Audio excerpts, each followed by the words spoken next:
What's going on, guys? Jay here with another video for you, and today I'm going to be talking about some of the recent events that have been going on in the cryptocurrency space. There's just so much happening, and it's all coming at us so fast, and some of it is positive, and some of it not so positive. Guys, if you enjoy this kind of cryptocurrency content, make sure to hit that subscribe button down below and give this video a thumbs up. Also, make sure to click the bell to turn on notifications so you never miss a new video. So with that being said, guys, let's get into it. Now, I want to take a quick look at these markets. Now, unfortunately, as we all know, 2 days ago, we experienced another dip across the entire board. And fortunately, today we are seeing things back in the green and everything seems to be stabilizing. Bitcoin is back up over $11,000. It's up almost 2% on the day. Ethereum is back over $1,000, up 4% on the day. We're seeing a lot of coins in the green. However, it does seem that things are just stagnant and there really hasn't been much movement since the major dip that happened last Monday. So, what's causing these Bitcoin prices and these cryptocurrency prices, and what can we expect in the future? Well, I do believe that there are many factors contributing to the overall condition of the market.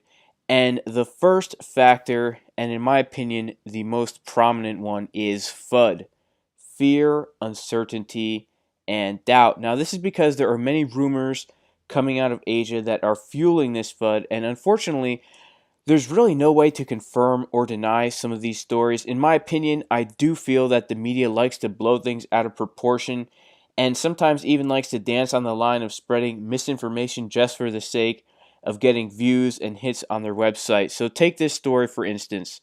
This could be the beginning of the end of China's Bitcoin dominance in Bitcoin mining.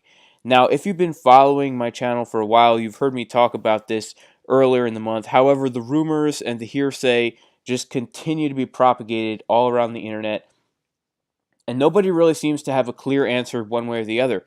Now, this is definitely fueling a lot of fear and uncertainty surrounding the crypto markets, and this is definitely not the first time we've seen this coming from China. There have been many rumors of China banning Bitcoin, banning cryptocurrencies, closing down all exchanges, banning ICOs. I remember just recently, last year, China actually did shut down certain exchanges, and they did ban ICOs, but now supposedly they're going after the facilities where cryptocurrency is actually mined.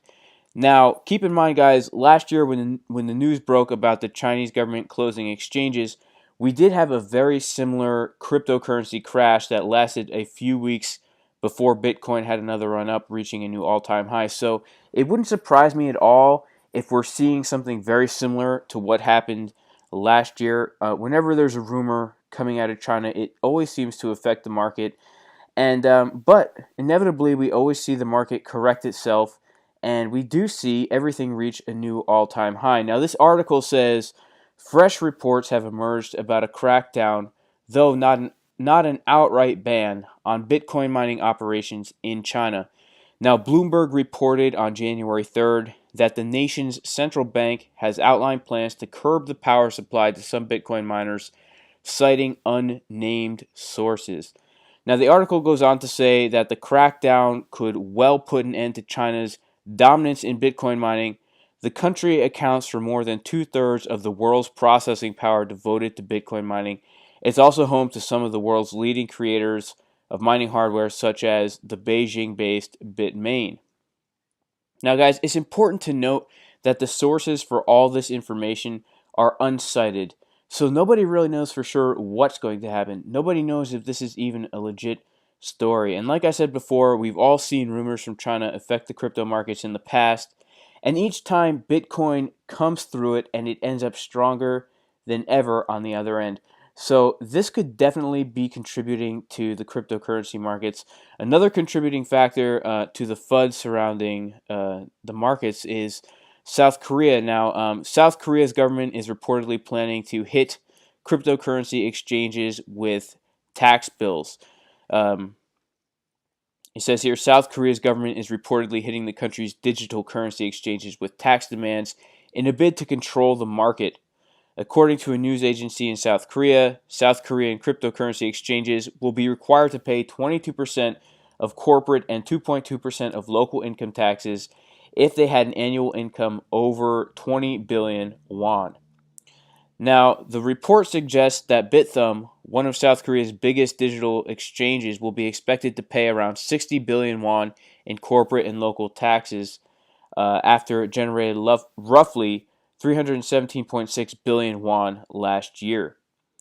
Now, this is definitely not a positive thing. However, it definitely is not the end of the world. I mean, governments always require their subjects to pay taxes, and this isn't anything new. I'm in the United States, and I have to pay taxes on my cryptocurrency, and most people in the world have to pay taxes on their cryptocurrency. So, again, while this is not the end of the world, and while this is to be expected from governments, of course, it's still contributing to the fear, uncertainty, and doubt surrounding cryptocurrency. And it is something that's causing new investors to pull out. So, when people, especially after November, during the time of Black Friday through to the holidays, when everyone was talking about Bitcoin and we were just in an uncontrollable bull market, we had a lot of new investors stream in. Now we're hitting a few bumps in the road. People are getting skittish. They're like, oh my goodness, I need to pull out of this. And that's what we're seeing happening right now. So where is the market heading in the short term and in the long term? Well, I'm definitely not.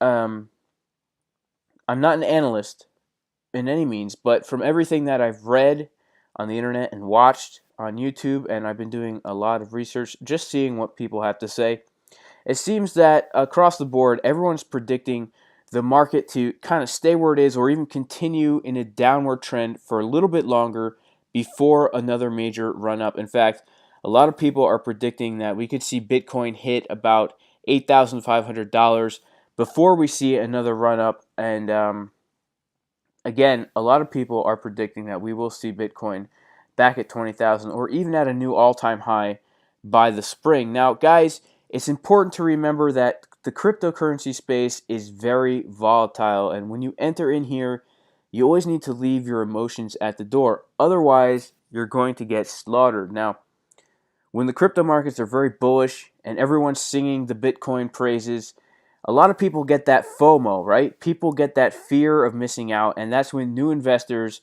buy in at a very high price, and of this inevitably leads to a huge loss of money. And likewise, when the market is bearish and analysts start predicting the cryptocalypse, people also get fearful and they dump their holdings. So in my opinion, what happened was we had a huge bull market in November and December where, all these new investors are hearing about Bitcoin for the first time. They're like, we have to get Bitcoin. This is the future. We're going to get rich real fast if we buy Bitcoin.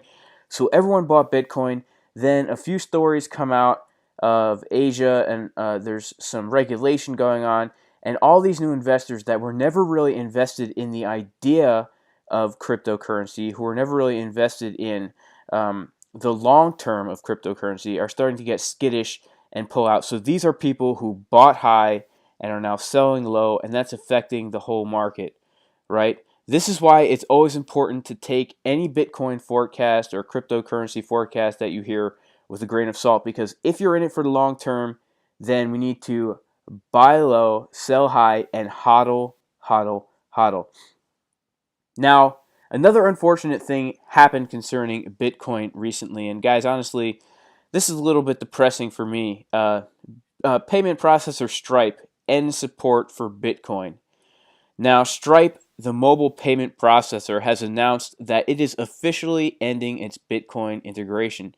And over the next 3 months, Stripe customers will be encouraged to migrate away from Bitcoin payments, and after that, Bitcoin will no longer be accepted at all. And guys, this is very unfortunate because I actually do use Stripe to accept Bitcoin payments on some of my e-commerce websites. And back in 2015, Stripe made waves when it started to accept Bitcoin payments. And a lot of cryptocurrency or Bitcoin supporters saw this as a sign of the impending mainstream acceptance of Bitcoin. However, as we see currently, the high fees and the slow transaction times have kind of crippled the network.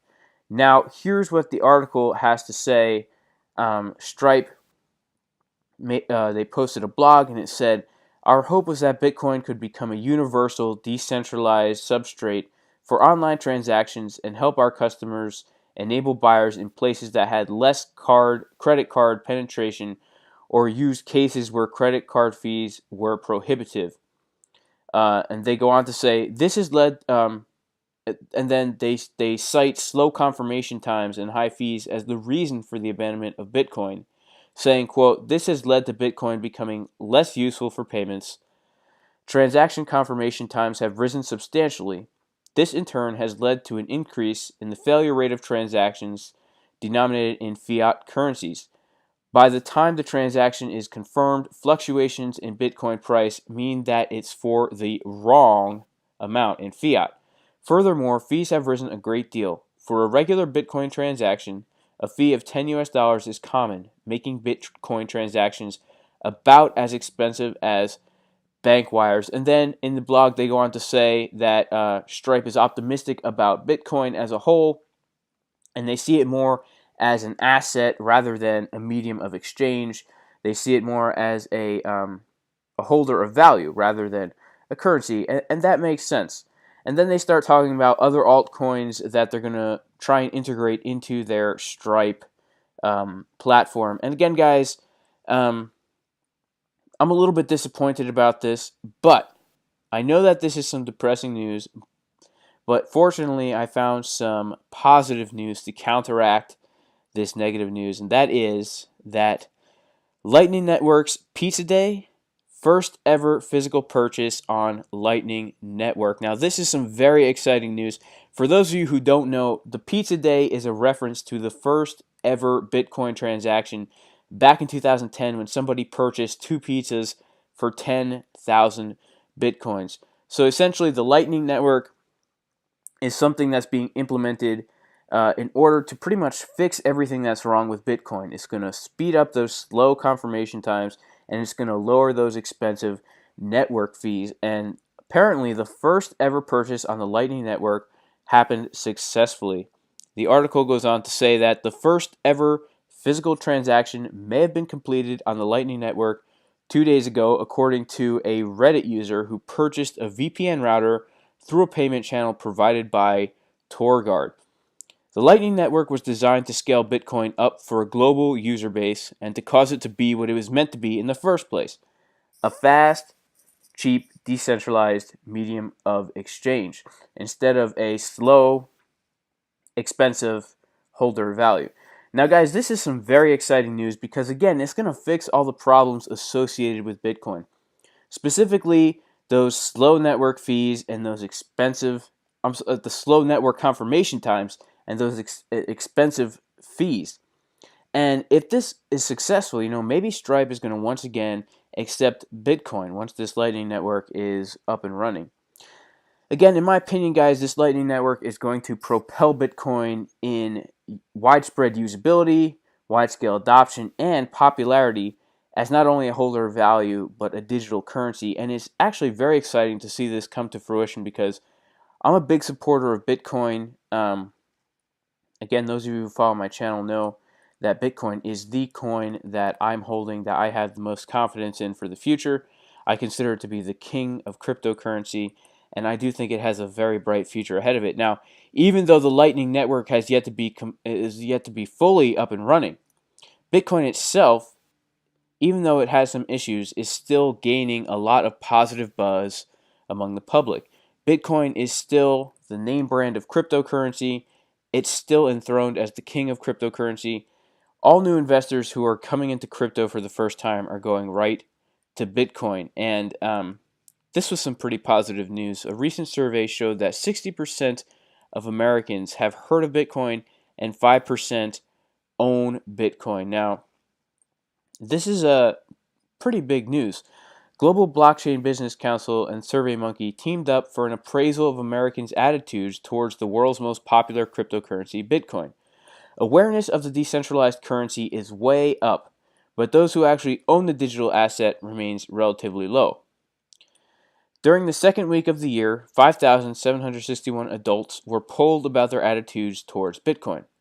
SurveyMonkey, one of the partners, selects from the nearly 3 million people who take the survey on the SurveyMonkey platform each day. Their methodology website tab explains data have been weighed for age, race, sex, education, and geography using the Census Bureau's American Community Survey to reflect the demographic composition of the United States. The model error estimate for this survey is plus or minus about 2 percentage points. So the last time such a survey was conducted, all the way back in 2013, Bitcoin awareness by Americans was only 25%. So again, we're up over 40%. We're up about 40% from just a few years ago. Now, true enough, the first decentralized virtual currency was only about 4 years old back then, but there seemed at the time to have been sufficient press coverage warranting greater familiarity. Now, by 2018, not quite a decade into Bitcoin being in existence, Bitcoin awareness has jumped by more than twice that number, according to SurveyMonkey. And though brand acknowledgement is growing, actual participation seems to be somewhat low. Nearly 6 in 10 respondents revealed that they've heard of Bitcoin, up 33 percentage points from 2013. More than 5,000 people participated in the current questionnaire. And this is actually very interesting. It says more people trust Bitcoin than the government. A fraction of that number actually have Bitcoin, be it on a wallet or an exchange. According to the survey, only 5% hold the digital asset. 21% of that number claim to be considering adding it to their portfolios, which is a good sign. A supermajority of holders are male, under 34, and white. One analyst phrased the results as basically admitting 10% of millennials own Bitcoin, while older Americans barely break 1%. Bitcoin holders' politics are politically independent by half. Less than 20% trust their government more than the Bitcoin network. So interesting stuff here, guys. Definitely interesting stuff. It is good to see that Bitcoin is gaining more awareness in the public. And it makes sense from what we've seen even during the past few months with everything that's been happening with Bitcoin. So obviously we can see Bitcoin is gaining traction. And in my opinion, the Lightning Network is coming into play at just the right time. As more and more people are finding out about Bitcoin, the Lightning Network is going to be there to actually make Bitcoin what it was originally meant to be, a fast, cheap, decentralized digital currency. Now, another sign that Bitcoin is gaining transaction is the fact that around 4,000 participants attended a North American Bitcoin conference. The North American Bitcoin conference that took place in Miami last week gathered around 4,000 people, including entrepreneurs, investors, lawyers, and leaders who came together to speak to the cryptocurrency community. The conference has come a long way since the 100 attendee event back in 2012. And guys, again, it's definitely very exciting to see how many people are realizing the future of blockchain technology. This is changing the world, and again, we're only at the beginning. Yes, we've had a super lame month in January 2018, but it's important not to lose sight of the bigger picture here, which is blockchain technology is here to stay, and it's quickly changing the world. And those of us who are in this space early are going to look back in 10 years and be glad that we were among the few who actually took hold of this amazing opportunity. So, all in all, guys, I remain very optimistic about Bitcoin, about cryptocurrency in general for the remainder of 2018. January is just a temporary bump along the road. I'm expecting to see Bitcoin at a new all-time high by the spring. I hope you guys enjoyed this video. If you did, make sure to subscribe to the channel and give the video a thumbs up. I am Jay Crypto, and I will see you all next time.